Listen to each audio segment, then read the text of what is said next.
वर्गों के विषय पर डिबेट करें, मुसलमानों के विषय पर डिबेट करें, ईसाइयों के विषय पर डिबेट करें, सिखों के विषय पर डिबेट करें, बौद्धिस्टों के विषय पर डिबेट करें, कर्मचारियों के विषय पर डिबेट करें, किसानों के विषय पर डिबेट करें, दलितों पिछड़ों के हक अधिकारों के विषय पर डिबेट करें, तो हम उनको जवाब देकर बताएंगे कि हम जमीन से आए हैं, किसी नेता के पोते, बेटे, पोती, बेटी नहीं है।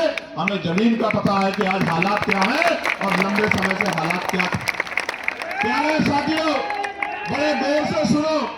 नारे तो आप लगा रहे तो बहुत दिनों से, लेकिन खाली नारे से बात नहीं आगे बढ़ेगी। प्यारे साथियों, मैं जानता हूं शिक्षा के दरवाजे किसी और ने नहीं खोले।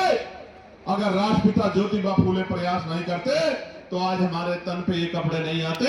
अगर शिक्षा में सबसे बड़ा योगदान किसने दिया है तो राष्ट्रपिता ज्योतिबा फूले ने दिया, मां सावित्रीबाई फूले ने दिया, मां फातिमा सेठ ने दिया। प्यारे साथियों, इस देश में जिस आरक्षण को रोज बुरा भला कहा जाता है, हालांकि किसी की हैसियत नहीं बुरा भला कहने की, क्योंकि जब आप ये कहते हैं, जब आप एक उंगली किसी की तरफ उठाते तो 4 उंगली आपकी तरफ भी जाती है, 3 उंगली एक अंगूठे का रुख भी आपकी तरफ होता है, जो आपको ये बताता है कि एक बार अपने गिरबान में भी झांकिए। जो लोग 10% आर्थिक आधार पर आरक्षण लेते हैं, संविधान के विरोध में जो आया है, वो भी आरक्षण पे सवाल खड़ा कर सकते हैं। किस आधार पे? किस आधार पे?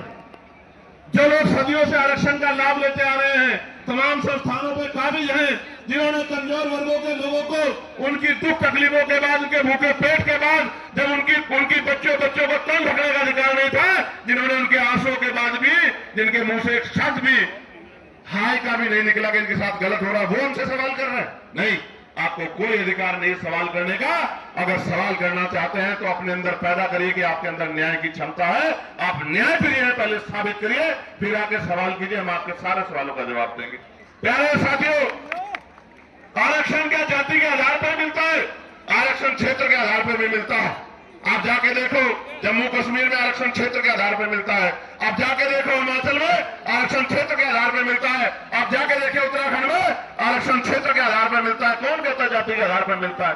आरक्षण उनको मिलता है जो पीछे रह गए हैं, जिनका प्रतित्व कम है। और इस देश का मैं गारंटी से कहता हूं, कास्ट सेंसस करा के आप लोग डेटा उठा के लाइए, ये डिबेट कीजिए और बताइए आपकी संख्या कम है। मैं गारंटी देता हूं, मैं चंद्रशेखर आजाद जो लोकसभा का सदस्य है और आजाद समाज पार्टी भी मानवीय कार्यकर्ता, मैं वचन दे कहता हूं, अगर किसी विभाग में आपका आरक्षण कम हुआ, चाहे वो विधानसभा हो या लोकसभा हो या कोई भी विभाग हो, अगर आपका आरक्षण, आपका प्रतिनिधित्व कम हुआ, मैं वचन देकर कहता हूं कि दलित पिछड़ों की लड़ाई को पीछे छोड़ के पहले आपकी लड़ाई लड़ने का काम करेंगे। इस बात का मैं आपको विश्वास दिलाता हूं।